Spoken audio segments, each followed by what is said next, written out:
Welcome to UFO Undercover with your host, Joe Montaldo. Are you ready to explore the unknown? Dive into the world of the strange, mysterious, and unexplained with Eerie Expeditions magazine. Each issue is packed with spine-tingling tales, cutting-edge paranormal investigations, and exclusive insights into hauntings, cryptids, UFOs, and more. Whether you're a seasoned investigator or just love a good ghost story, Eerie Expeditions magazine has something for you.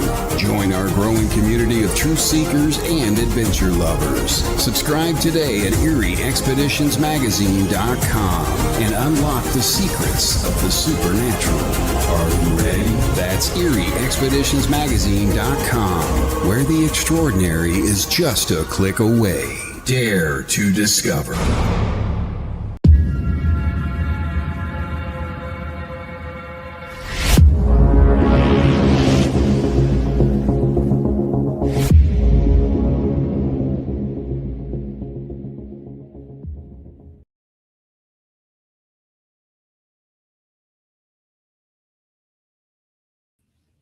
Welcome to the Gateway Podcast, broadcasting from the edge of the Mojave where the strange slips through the cracks. We are live on United Public Radio Network 107.7 FM, New Orleans. I'm your host this evening, C.L. Thomas. Tonight we're joined by healer and spirit artist Carm O'Sullivan to discuss how intuition guides healing, purpose, and life direction. With the new year coming in, I thought this would be a really great topic for all of us. But before we get into that, you've been listening to Into the Night with Sean Kelly. I think Sean had the night off tonight, so he might have done a rerun. But he'll come back again this Sunday at 5 o'clock Pacific time. It's currently 51 degrees here in Mojave, and it's cloudy. I just love wintertime in Las Vegas. The surrounding mountains right now are all covered in snow, and it just looks like a fairyland or something. It's really cool. Of course, in the valley, it's not snowy, but it's nice. It's a little cold by Vegas standards, but it's just pretty out. I hope everyone had a really good holiday. So over the weekend, I went to a ghost town dig with a couple other people with a metal detector to look for old coins and things like that. And the place we went to was Armagosa Valley. And this little place right in between Death Valley and Tecopa. Well, I didn't find any coins. I did get a few EVPs again. I always take a little EVP recorder with me. And I have to tell you guys about Armagosa really quick before I get into my guests. So I've been out.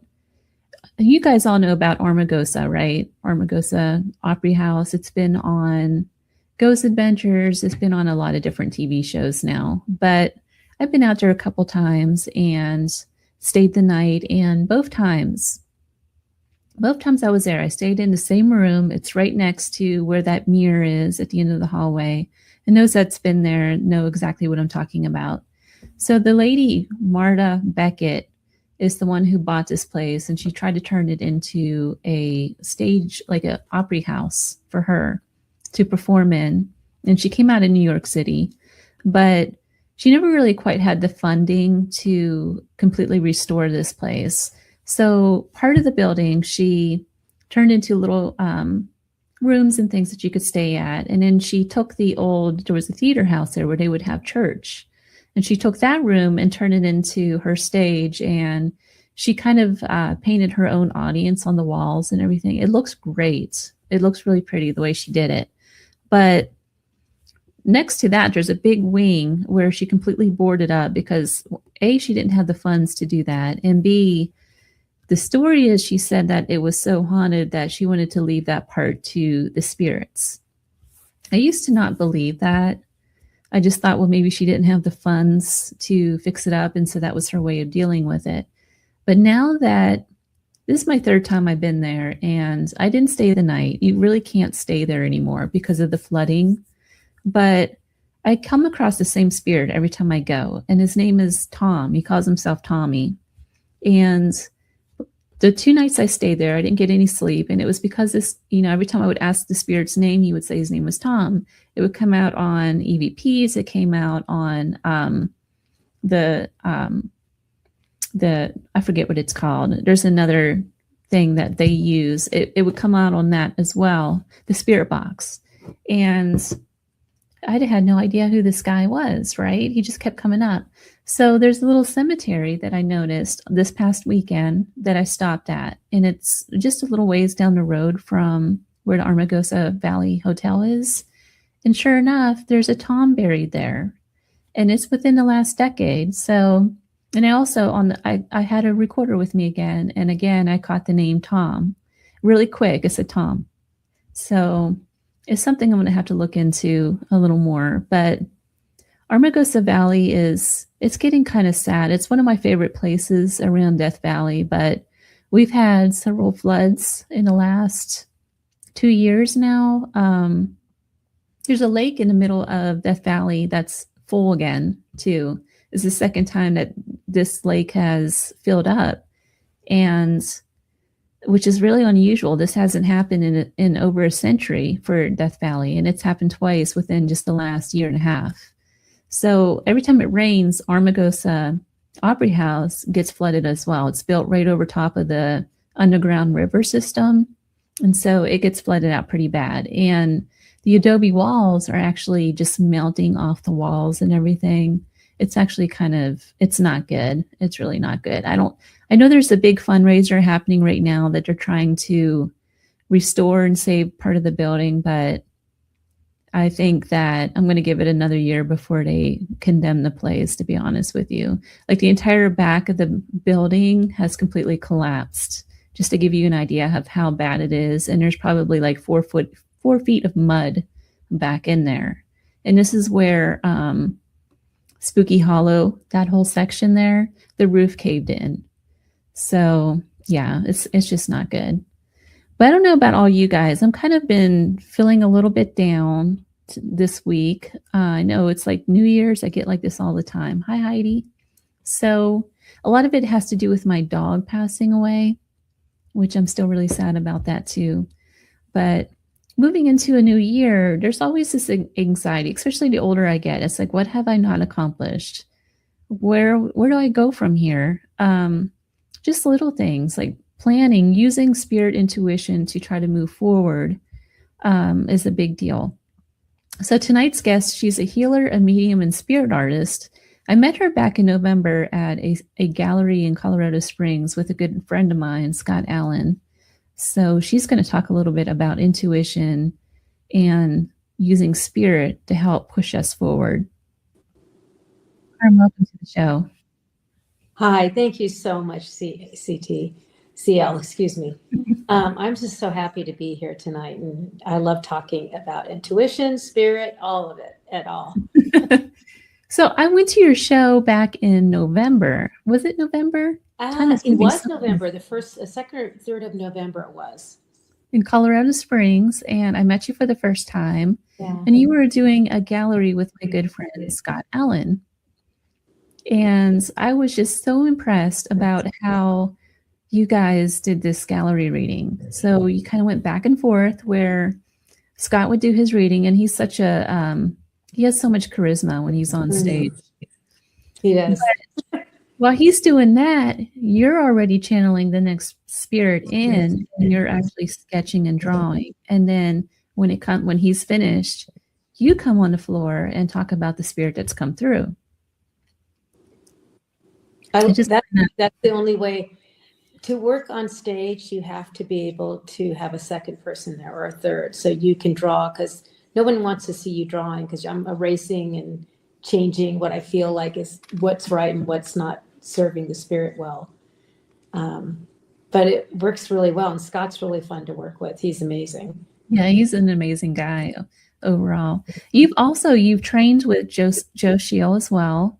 I did. I love Joe. He changed a lot of my work, which I loved, because he gave me the higher insight, I'd call it, to see, to do the work. It's really interesting. One thing I will always quote Joe saying was, as a medium, we're not working for the client. We're actually working for the spirit, because we owe it to them, because they're lowering their energy and we're raising ours to meet in the middle.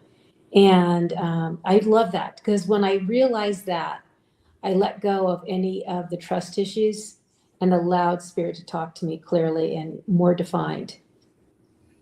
Can you talk about that just a little bit more? Because I know so many people who are working on mediumship kind of struggle with the trusting themselves thing. You know, it's funny. The biggest thing to make that biggest step to being a good medium is to let go of, am I right? Am I wrong? Why am I seeing this? And not saying something you're seeing or hearing or feeling. And then it comes out in the reading another way, which you knew already, but you didn't say it. So I decided one day, I'm just saying, I don't care what happens now. I don't care if they think I'm good, bad, or indifferent. I'm just going to serve the spirit up here and say what he's showing me and not worry about how it fits into the client's life. And so what I'll do is just say, this is what I am seeing, and I'm getting this, this, and this. Then I ask the client, do you understand this? And what can you take? And once they tell me I can take this and this and this, or I can take all of it, and usually they take all of it, then I know I'm connected to spirit even more. So then it flows in bigger and brighter. And I think what I would say to practicing mediums is to trust by just saying what you see, no matter how silly it is, how weird it is, because those are the biggest aha moments you'll get. Like, how did that happen? Whenever you get into these galleries and shows, how do you prepare yourself before doing it? It's funny. When I first started it, I didn't want to be on doing stage platform. I was like, no. And I was shown a vision in a dream one time, and it was more a vision than a dream, that I was on stage, and I was really happy about being there. So I realized my guides and angels were telling me, get on stage and just do the platform. And that is actually my favorite place to be now. Once you get over that first hump of that first stage performance, you get into this groove, and it brings out an amazing trust, because someone in the room is there to own the spirit. And it's funny because some people go, oh my God, there's 100 people coming tonight. I'm like, great. We have more people in the audience and more spirits. It doesn't matter if there's 5 people or 100 people. It's the same energy. And you get more, it's interesting, you get more people or more spirits talking to you, but the only thing you have to be careful of is blending too much. And that's another thing, that when you're on platform, blending can happen. And what I mean by blending is you'll have like 2 grandmas coming forward, and they're competing to talk to you. And so you start thinking it's one, because you're hearing one and the other one. So you have to kind of figure out, do I have one person or 2 people? So that's kind of a problem when you're on a platform. You might be blending a little bit, because they're all kind of loud and noisy. I remember at that gallery, after you guys were finished, Scott came on the stage and kind of explained a little bit if they missed anybody, or if they he couldn't get to everybody, something like that. And then he said he compared it to the show Ghost, where the girl was in the room and you had like 10 spirits talking at once. It's kind of like that, right? We know, it's really funny. It is like that. Like what he did was he said, everybody has a mom, no matter you know your mom or not. He goes, all of you start talking to your mother right now on the count of 3. 1, 2, 3. And all these people in the audience are going, oh. And he goes, now you know what we're really hearing. And it was funny because I did a bus tour at a cemetery and doing readings at different spots at the cemetery. And when I first stepped into the first reading, it was like that. Thousands and thousands of voices coming to me. So I had to take a breath and go straight up again and go, okay, one and one only. That the only time that ever happens to me is in some of the ghost towns that I go to are like that for some reason. Noisy. Yeah. It's weird how they can the voices can be so overwhelming somewhat. But then what happens is you start delineating, and the loudest voice comes forward, or the most important voice. Like I'll say to the spirit, I'll say, one of you come forward and only one. And usually they're graceful enough push one person forward. Have you ever asked them to step back and have one person step forward? I have not. And you know why? Because it's a little different for Scott, and I talked about this too, where it's a little different for every medium and how they work. For me, it's not so much that they're talking first. Like I don't hear their voice first. I see them first. So do you see them physically, or do you see them in the third eye? It's kind of like, it's hard to explain. They're more like flashes. Okay. I guess. So I guess third eye. I guess Yeah. third eye. So I'll see them visually, and that's why I'm able to sketch and draw them. Like I try to do that first before anything, because I see them so clearly, and I try to get down as much as possible that way first, and then listen. You know, what's funny is when I started sketching, is because I couldn't connect to the spirit as easily as I could. So once I started sketching, it kind of took me out of that fear and put me just into that pad of paper and being present for the spirit. And then once that happens, I'm talking to them at the same time as I'm sketching, if I'm sitting with a client individually. And what I'll do is I'll sketch them the whole time I'm talking to the client about what they're saying to me, the family member or the loved one. And then I show them the picture at the end, which I think has more bang for the buck, you know, at the end. Yeah. Oh my God. It's amazing what you do. It really is. I just loved how you guys did that. And after your reading, you ripped off the sheet of paper and you gave it to them, and it just works. You know, it's funny is because that's a big trust thing. I go, because you're handing a piece of paper and you have no idea if this is really what dad looks like. And the amazing thing is my clients will send me a real picture afterward, and the real picture matches. And I'm not an artist. I draw, I sketch them, and I kind of call it cartooning, but they match up. There's something about it in the picture that you can see their pure essence of who they were. And I think it's physical. Having a physical copy of something for someone is really important, because they can go look back at it and go, my God, my dad was there, or, you know, whoever it was. One of the things that I feel like a lot of people miss out on in the paranormal community, and the people who want to, there's a lot of people that take these classes to be mediums and to kind of learn how to tap into that vibrational world, but they use it more often to, how should I put this? They want to be the next medium of Florida or New York, or whatever it may be, right? And one of the things that they really miss is that you can use the spirit world as almost like guides and everything for your own life, for like healing, for life purpose, direction, all of the above.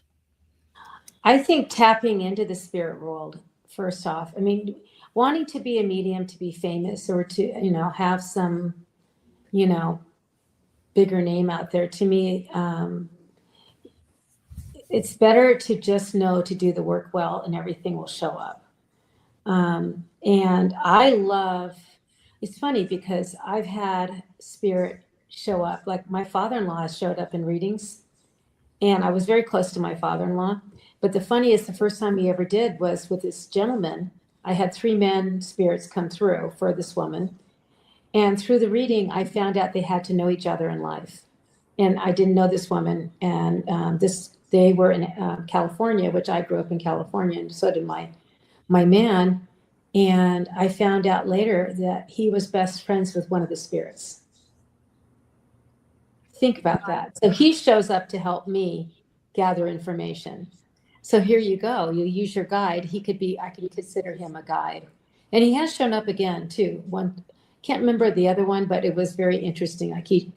Like when I see military, he was a military colonel, full colonel. So I think people should, if you connect to your guides and angels first, and start knowing how to go up, and going up means it's almost, if you meditate, it's that higher realm, but yet it's it's a level up here that you kind of float in and you just trust, but you've stepped away from yourself and you're stepped away from yourself and you allow the spirit to step in.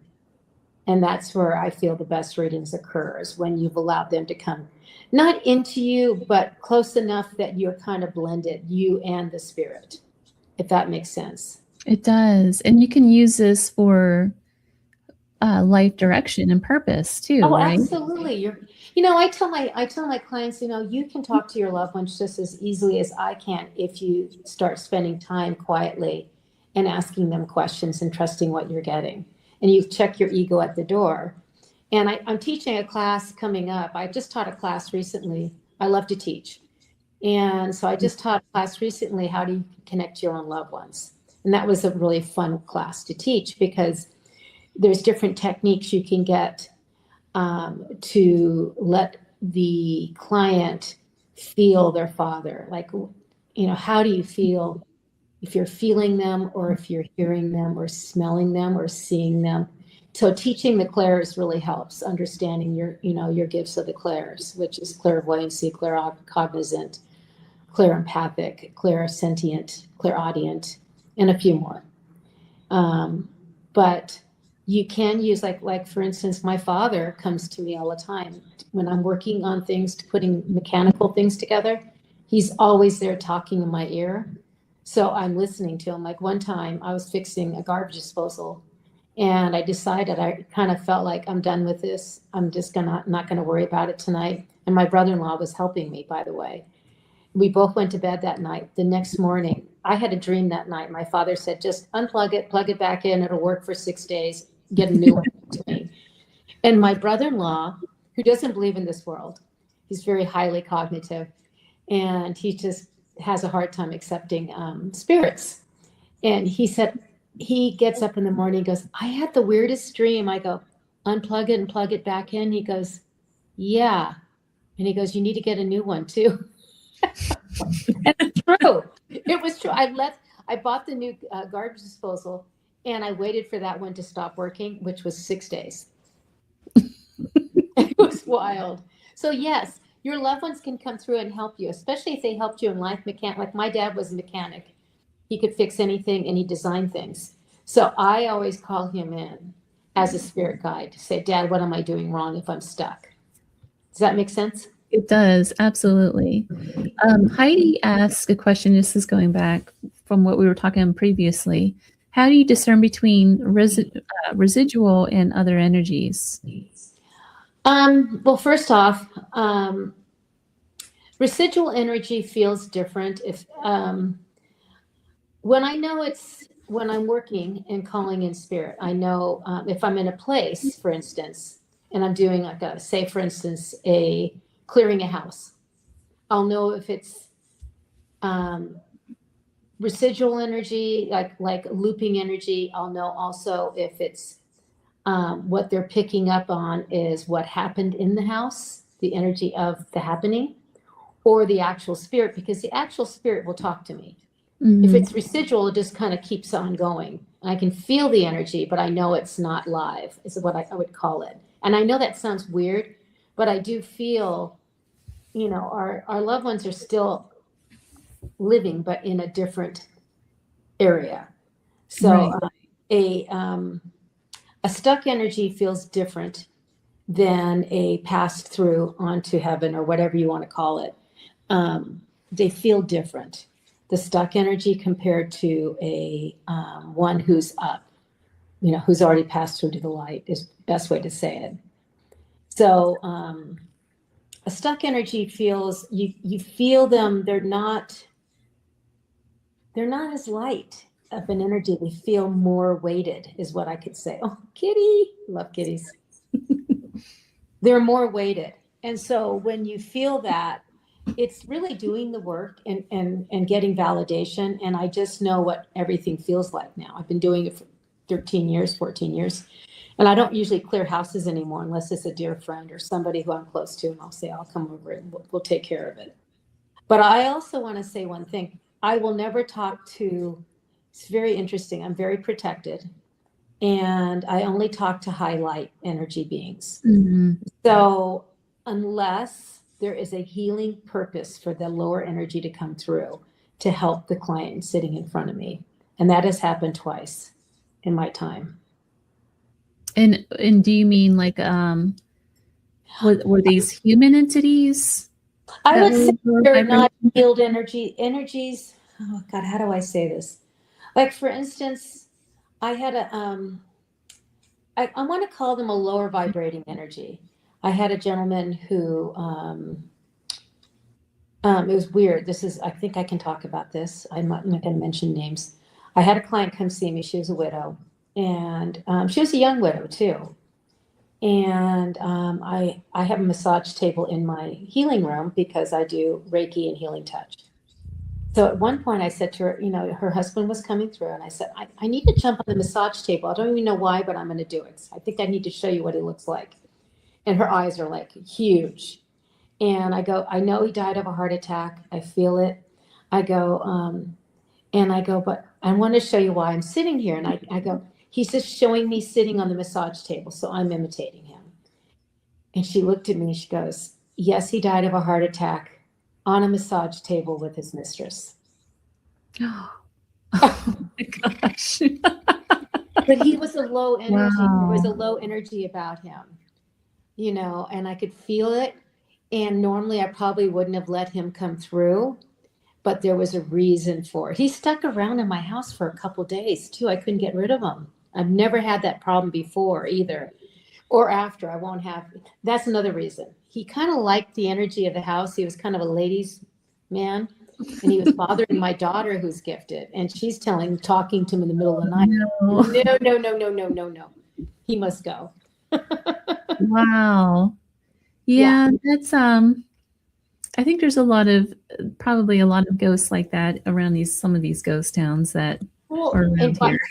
By the way, when you do go to the ghost towns, I mean, for people who are not aware, if you're a ghost attractor, a ghost magnet, I call it, like I was talking to you earlier, I picture Pigpen with a trail of dust. There are people who pick up ghosts and then they bring them home. So I call them ghost magnets. So you need to brush off, shake off, so you don't bring any low-lying energy or any energy home, because you don't want anybody visiting who's not welcome. Right. If that makes sense. That happens to me every now and then, but I'm like you. I do a lot of meditation and calling on guides and things. And there's a technique that I use that I learned from the Gateway program through Robert Monroe. If you've heard of that. I have.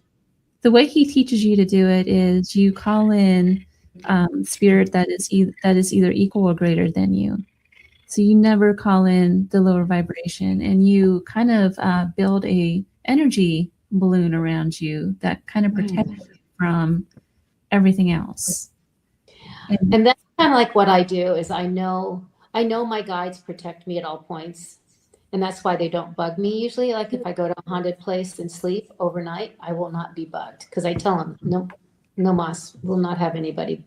My sleep is valuable. Does it mean that you don't notice they're there? Because no, you do notice they're there, but yes, they don't actually wake you up.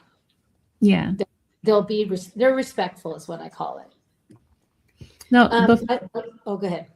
Before I learned how to do all of that, though, I would be up all night with that kind of stuff, knocking and stuff. But for me, you know what it is that it's the stories that they tell. All of that sadness, I tend to think about that all the time.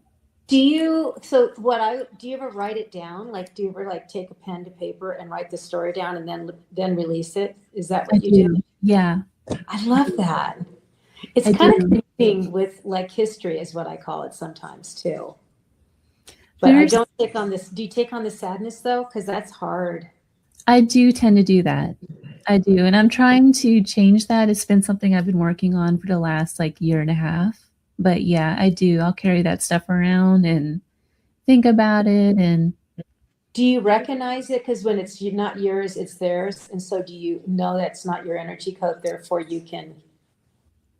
I do now. Yes, I do. It's something I learned within the last couple of years. But it took me some time to learn that. Well, I think the biggest thing in doing spirit work is the first thing you need to learn is protection and what's yours and what's not. Because there's so many empaths out there who don't know how to recognize when they're carrying other people's energies and then they're weighted down. I tell all my clients, I talk about protection at all levels. And you also know your level of, it's funny because I'll get people who call and want me to come clear their house. And I always talk to them on the phone, and then I can surmise, is this my pay grade or is it above my pay grade? Because I am not going to anything above my pay grade. And I know my pay grade. And because you can feel the energy, and therefore I will step back if it's something that's not for me. I will give it to somebody else. I have a Cuban cleaner who loves the demonic side of it. And I'm like, no, thank you. Yeah. Yeah.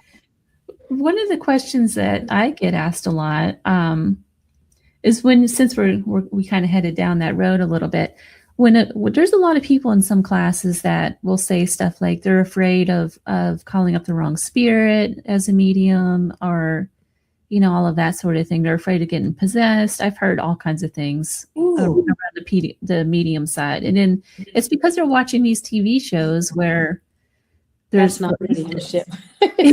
Yeah. For instance, Goldfield Hotel, there's a medium on TV that gets possessed every time he goes there. And I go there all the time, and it's never happened to me to where I'm attacking people and all of this stuff. It just doesn't happen. I don't know. I mean, I have no idea. I've never had any type of occurrence like that in my readings or in any of my clearings.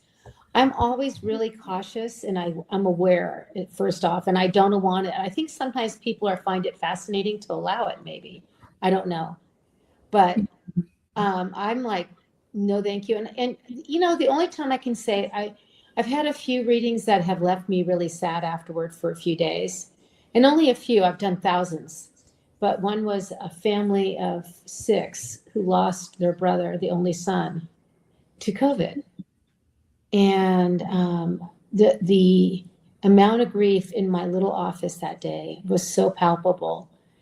And even though I gave him a wonderful reading, it still hurt when I went home, because you could still feel they missed him tremendously. And it took me a few days to take it off. I finally had to say, this is enough. I can't carry this anymore. But it is hard when we do the work, not to get possessed, but maybe to take on some of the sad readings that you get. A child who died too soon, or even like a wife and a husband, I had a wife who just couldn't get over her husband's death, and he was there telling her, you need to move on. And I saw her twice. It took her twice to kind of hear more, to let go of missing him so much. And grief it's a journey. And it's something that I've lost family members, but not a child, or lost a husband. To me, that's such a hard experience. Such a hard experience. Yeah. It is. I've lost a friend. I was pretty close. It was 10 years ago, but you're right. It's a long road. It is, and I think the flashes come back. The waves, I guess, would be better to say it. But I have a dear friend who's, she still misses her husband. She ended up turning into a medium. She's very good. But she still, it's been 5 years, and she's still going through the waves of grief. And I don't get it, because I haven't walked that road completely, so I don't judge it. But I feel for her, and I feel for the people who have lost children to suicide, or children to murder. It's a sad world. A part of what you do, though, you're a healer. How do you help somebody to get over the grief? Not so much because you can't help someone get over the grief, but I guess to kind of move over the hump a little bit. I call it moving through it. It's what I do with a lot of my clients who are really grieving is I offer healing touch Reiki. I'm certified in healing touch, which is a bioenergetic nurses program that was started in 1990s. And I walked hospital floors for 5 years doing it. And I was also certified in Reiki, and I'm a master Reiki, medical Reiki master, and also a Reiki teacher, but I don't teach Reiki. But I offer them healing work. And what I've been told by a lot of the people who are grieving, that it changed them. It changes them. And I had a gentleman get off the table who was grieving his wife, and he goes, Carm, I feel so much better. It's just something, I think there's a shift when you can do the healing work, and it's the hands-on healing. It's interesting. Is it, you've been to Lilydale, right? No, I haven't. I want to. You should definitely go. They have, I forget what it's called. It's like the healing house or the healing church, or there's a building there that they use only for healing ceremonies. And it's a lot of Reiki. You go in there and you're not allowed to talk when you're in there. You just go and you meditate quietly, and then they'll come to you and they'll do Reiki over you. It's amazing. It's really amazing. I love that, because to me, I mean, when you walk into a space that someone's doing healing work, you feel it. Even if you're not needing it. Everybody needs healing in my mind, but the energy in the room, I got to go one of these days. You got to go there. It's the most incredible healing place I've ever been to. I have to tell you, this is crazy, but this is a weird story. I'll tell you, I'm in Phoenix right now on vacation with my grandkids. And we went to the butterfly pavilion here, and I had never been to a butterfly pavilion, and I hadn't been doing any meditating or any of the work because we were on vacation. I walk into this place. It is the most Zen place. I was like, my whole body was like, oh my God, this is amazing. And these butterflies are flying by you, and the feeling of it, and there's music playing, of course, because they have the ambiance, which is amazing. But to me, it's a place I would go to heal, to write. And it was funny, my son said to me, he goes, Mom, there's like 5 other ladies just like you here walking around in this happy face. But healing can come in so many different ways. And think about walking into, like you said, into the room for healing, the Reiki room for healing, or walking into a church. Some people go to church and just sit in the church and feel that healing presence, or walking into a butterfly pavilion. It was amazing. It was like, I can't wait to go back. I'm going to go there and write, I decided. Where is this place? It's in Phoenix. It's an aquarium, and they have a butterfly arboretum. It's amazing. And I will tell you, the aquarium was wonderful, but the butterfly thing, oh my God, amazing. I'll have to go check that out next time I go there. You must, because it's well worth it. I think they charge $45, but it was like, to me, I'd go there and you can stay there all day. And I'm like, I could just sit there, and they have water and the sound and the air, because it's moist in there. It's beautiful. It's just, and the butterflies, thousands of them flying around. I had 6 or 7 land on me. I mean, it was just, if you sit still in the sun, they show up and land. Wow. And they're all different colors and species, big ones to small ones. Oh, amazing. Heidi says there's one in Denver too. I haven't been to that one, and I live in Colorado Springs, so now I have another place to go. So what do you think about Colorado Springs? Because that place has a lot going on as well, especially that area where Garden of the Gods are. Not so much where the rocks are, but kind of behind it a little. There is a lot of different places in Colorado Springs that have a lot of energy. Black Forest, huge. There's a swath of land in Black Forest, which it has one of the most haunted houses. First off, that it's been verified on, I think it was one of the big shows. I can't think of it, But these people have lived there since 1990, and there's orbs, there's flying lights, there's laser beams that happen in that house. Oh, And wow. I do believe it's underneath the property that's causing it. And I believe it's connected to the waterways underneath the property. And there's other houses I've cleared up there that have similar problems. It's scary. But there's a lot of haunted places. I just did a haunted bus tour. The second year I've done it. This company has a bus tour, and they do all year round. They do different kind of bus tours. So they asked me at Halloween to be the resident medium. And the Manitou area has some hauntings. Old Colorado City, highly haunted, a couple places. And that's where the Garden of the Gods is, kind of in that little swath. Yeah. And then there's a lot of healing there too, like healing the Ute trees in Fox Run Regional Park. There's some really cool areas that are just amazing. You go there and you can feel the energy of healing. And it's these beautiful trees that are called healing trees, and the Ute Indians created it. Oh, I missed that. I'll have to go You back. should, if you come, next time you come, I'll take you on a hike in Fox Run and show you those, because you can feel the energy there. You can also, Black Forest, I mean, it is creepy. I mean, I have a lot of friends who live up there, and there's houses that are perfectly fine, and then there's some houses that you're like, whoa, what's going on? And it's nothing to do with the house itself. I do believe it's an estuary underneath the water.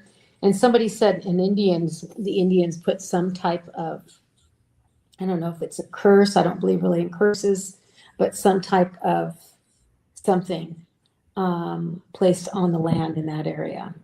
That's one mystery I've heard. So That's interesting. You hear that same story a lot around Las Vegas and areas out here in the desert. And the story, it's that the Native Americans, because they were being pushed out, right. It's not a curse. It's more like they called up land spirits and elementals to kind of protect that land and make it so that nobody else can use that land, really. I knew there was something else I couldn't figure out what it's called.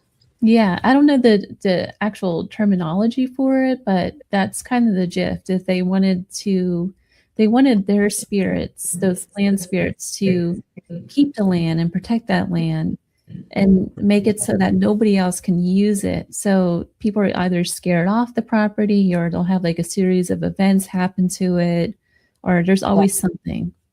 Well, it's funny. I did a house clearing. If you've gone up to Cripple Creek, that's another place that you could go. And Cripple Creek, highly haunted. It's an old mining town. We got called, a friend of mine who's also a medium. She goes, I need some support. This is going to be a hard job.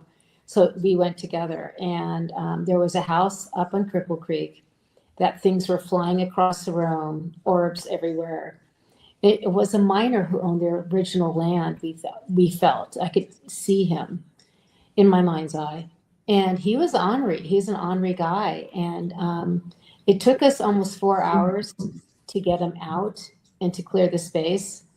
And it was funny because I also told her that you need to do an Indian where you do a thanking of them. So you put you hang from the trees outside like a gifting to them of tobacco and material, and you hang it and you offer that to them, because there was some Indian influence too in the house. And we cleared it, and it's funny, we called them a couple days later and asked how they were doing. They go, house is fine, but there's somebody knocking on our front door all the time now. They want the tobacco. Yeah, he was ornery because he said, it's my land, this is my place, this is mine. Like he was a stuck energy. Wow. Yeah. Well, how do you go about? Is it just how do you go about clearing that?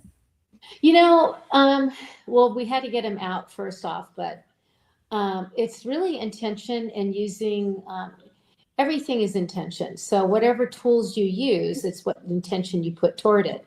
Like the Indians used to think sage brought in spirit, and we're using it to take it out. But really what they would do is bring a good spirit in. So you're allowing the good spirits to come in, and whatever is negative goes out.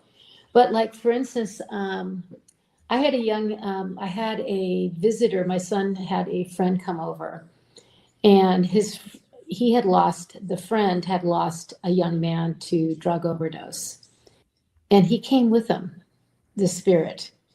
And it was weird because he was hanging out in my daughter's room because my daughter is also gifted but doesn't play. She was only 15 at the time, but her guitar kept strumming in the middle of the night.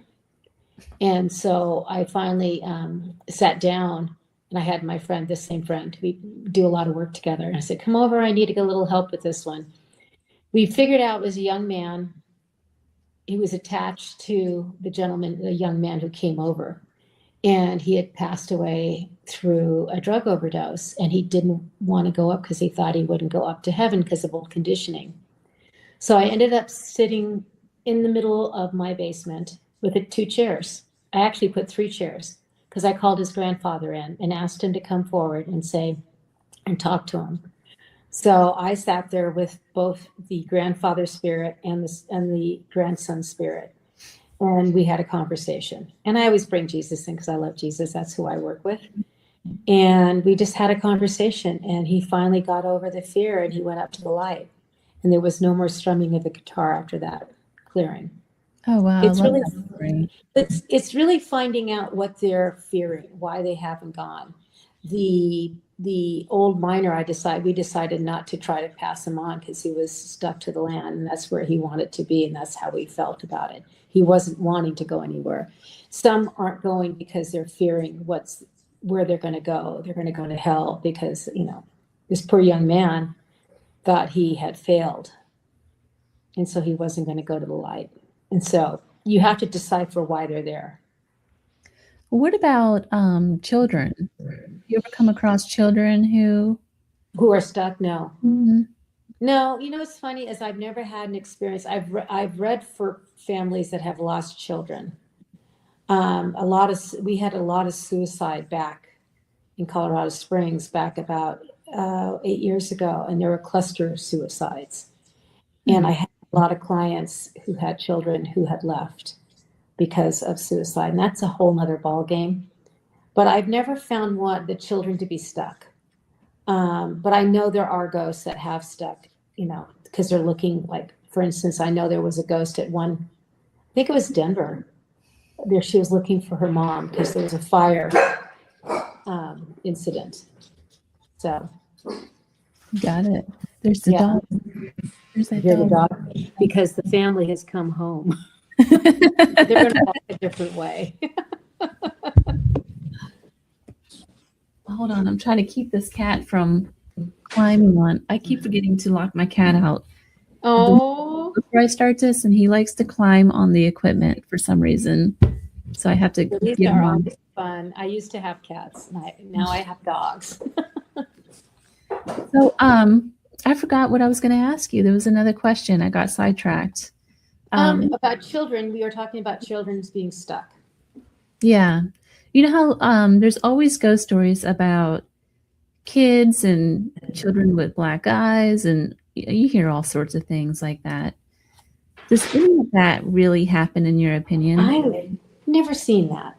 To me, if they have passed, they're of the light. Their egos have been, there's no fear. It's all love. It's all love up there. And the main things I find out through my readings is even the people who have failed, they feel they failed their loved ones.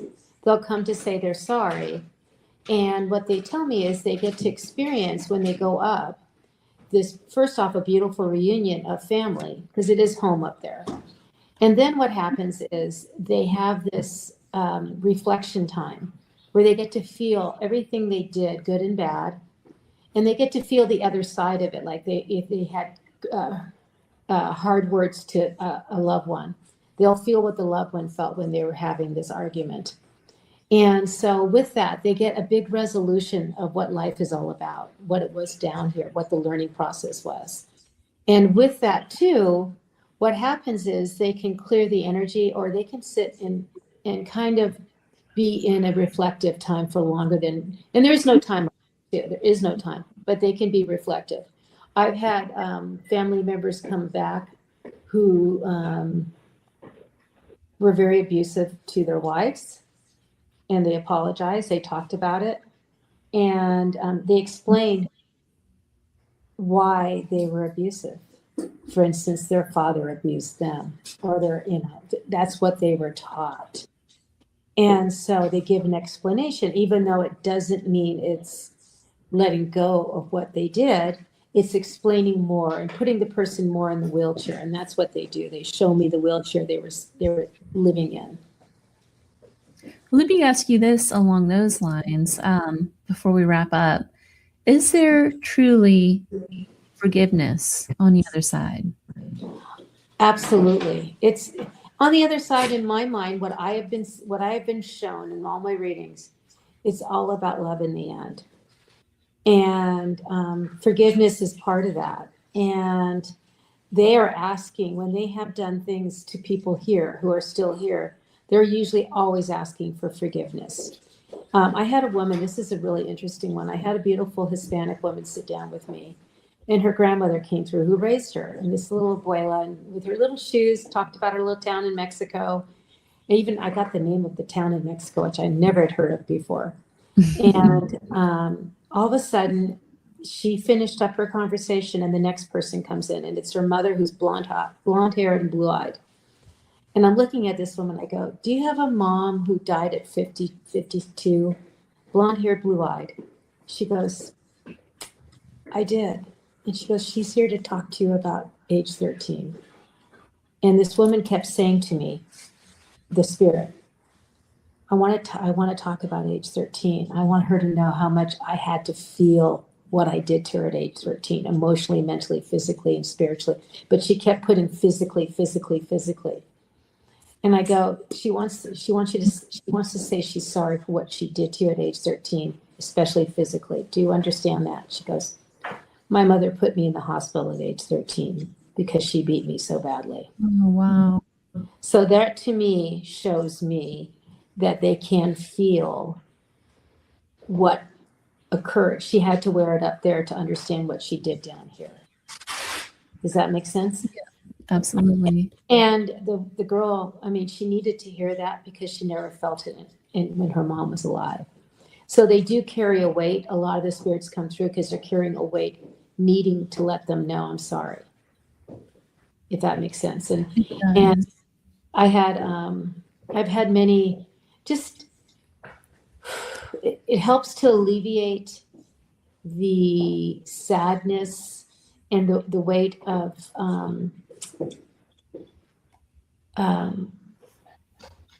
understanding, so they can move forward. I had a couple whose son had muscular dystrophy, and he showed me both his parents holding a plug and unplugging it. So I knew what he meant. And then he danced around it. He danced around the plug and saying, "Thank you, thank you, thank you." And he wanted to get across to his parents that, what you did for me was a gift of letting go of me and unplugging me, because he was on life support. I didn't know that at the time. They told me after the reading. Wow. That's incredible. And that's what they wanted to hear. They wanted to know if they did the right thing by unplugging him. Wow. So those are the reasons they come through. A lot of times, it's not come just to talk about lollipops and ice cream. They come to talk about the memories. They come to talk about the whys of what happened to them. They come to ask for forgiveness, or they come to give acknowledgement of how good these, because they're watching over them. Like, "Hey, we saw this. We saw the wedding, or we saw the great promotion you just got." They'll talk about all this stuff because they're still present in the life but they can't communicate unless they're with me or with another medium, or that person is listening to them too. Because I always wanted to know if my dad was at my wedding. I go, "Absolutely. He was dancing with you and he's showing me the song. Was that your song?" "Yes." And that's just it. Anyone listening out there, if you can learn to, like Carm said, you can learn to hear from your loved ones. Mm-hmm. Actually, you teach classes on this. I do. If you go to carmosullivan.com, I have one class coming up. I'll be teaching, it's the clairs to understand how to connect better to your intuition. And that's coming up online.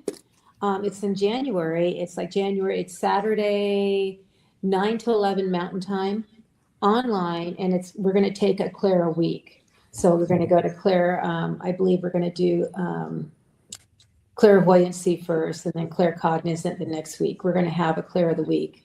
And it's a 2-hour class. So I'll be doing exercises to help bring awareness for them to trust their intuition and how to connect better.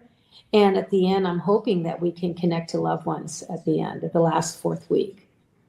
So that's kind of my goal. And I also teach intuitive training in person in Colorado Springs. And that's coming up February 28th and March 1st in Monument office I have.